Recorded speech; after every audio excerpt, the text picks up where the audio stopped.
답이 여기 갑자기 나타났나 여기시는 분들도 계실 것 같습니다. 여기 박찬종 변호사님, 그리고 우리 이 박인환 교수님, 기라성 같은 분들, 선배님들, 어르신들 계신데 제가 나와서 이게 자격이 없습니다. 그런데도 이게 영광스러운 기회를 주셔서 감사하게 생각하고요. 간단하게 어떤 사람인가 제가 두 가지만 소개해드리겠습니다.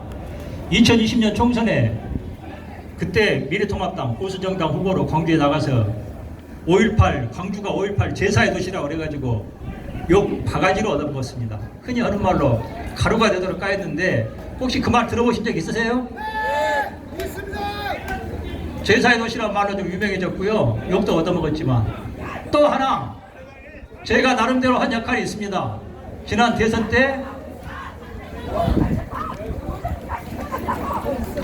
때 복합 쇼핑몰 이슈 아십니까? 광주에서 복합 쇼핑몰 하나도 없다. 그래서 대전까지 쇼핑으로 간다 하는 그걸로 제가 이슈 만들어가지고 대통령 공약으로 만들었던 그런 사람입니다. 제 나름대로는 그래도 눈꽃만큼이라도 정렬 집권에 좀 기여를 했다고 좀 자부는 하고 있습니다.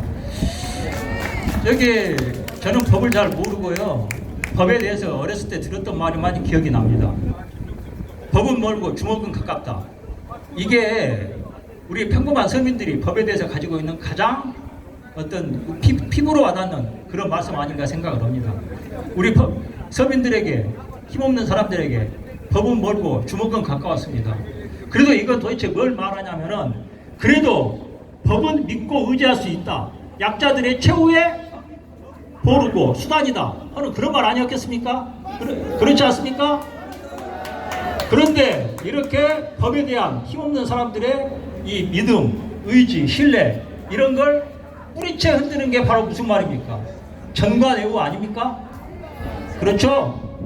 유전무죄, 무전유죄, 유권무죄, 무권유죄. 한마디로 이제는 법조차도 믿을 수 없다. 우리가 대한민국에 기대할 게 하나도 하는 이런 서민들의 절망감을 보여주는 말이 바로 전관예우라는 겁니다. 이거 사실은 굉장히 무서운 현상이에요. 서민들이 법조차도 믿을 수 없다. 법조차도 강자들의 이 도구고 자기들끼리 끼리끼리 놀고 자기들의 이권을 지키는 수단으로 법을 활용하고 있다. 그러면은 이 나라 서민들은, 힘없는 사람들은 뭘 믿어야 됩니까? 나라를 믿을 수 없는 거예요. 그때부터는 각자 도생, 나라 엎어야 된다는 이야기가 나오게 됩니다. 대한민국이 무너진다는 이야기입니다. 그렇지 않습니까? 저는 뭐 잘 모르지만 문재인 정권 들어와가지고 이 유권무죄, 무권유죄, 이 전관예우 현상, 한마디로 법원 판결이 과거에 비해서 훨씬 심각해졌다는 그런 느낌을 받고 있습니다. 그렇죠? 제 주변에도 많이 아마 피부로 느끼시는 분들 꽤 많을 거예요. 과거에 달라진 게 뭐가 있냐면은 과거의 정권에도 물론 전관예우 있었습니다. 하지만 그때 전관예우는 개인범이었어요. 개인 범죄였다는 겁니다. 근데 요즘은 뭘로 어떻게 바뀌었냐? 이 법관들이 끼리끼리 뭉쳐요. 그래가지고 자기들끼리 서로 카르텔, 윤석열 대통령이 잘 쓰는 말이죠. 카르텔, 범죄 집단화하고 있다는 겁니다. 아까 박찬종 변호사님께서 말씀하신 자기들끼리 무슨 우리법 연구원이 뭐니 뭉쳐가지고 자기들끼리 마치 스탬프로 찍어내듯이 그 도장 찍어내듯이 그렇게 판결을 찍으려고 있다는 겁니다. 보고 있으면 보도 많이 나오죠. 저기 노조한테는 무조건 유리한 판결하고 검찰이 노조 이 구속영장하고 그래도 다 자르는 경우가 너무 많습니다. 제가 최근에 충격받은 사건이 있었습니다. 정진석 의원이라고 있죠? 국민의힘. 그 양반이 저기 노무현을 좀 모욕했다고 그래가지고 이번에 사실상 실형이 나왔습니다. 구속돼야 되는데 그래도 법정 구속만 면해준 거예요. 제가 충격을 받은 게 아니 그래도 집권 여당의 다선 의원인데 이런 사람조차도 법에 의해서 보호를 받지 못하고 법에 의해서 이렇게 공격을 당한다면 우리 평범한 서민들은 도대체 누구를 믿어야 할 것인가?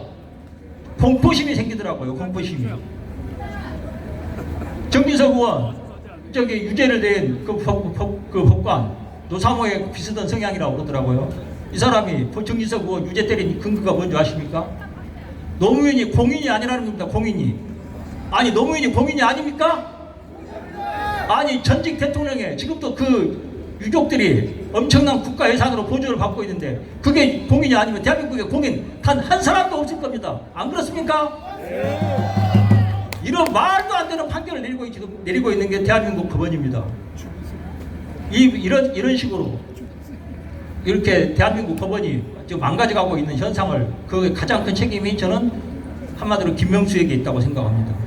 자격도 없고 파렴치하고 당장 쫓아내야 되는데 저는 좀 스스로 대한민국 국민으로서 부끄러운 게 두 가지가 있습니다. 문재인이 편안하게 퇴임해가지고 아직도 입을 나불거리면서 예?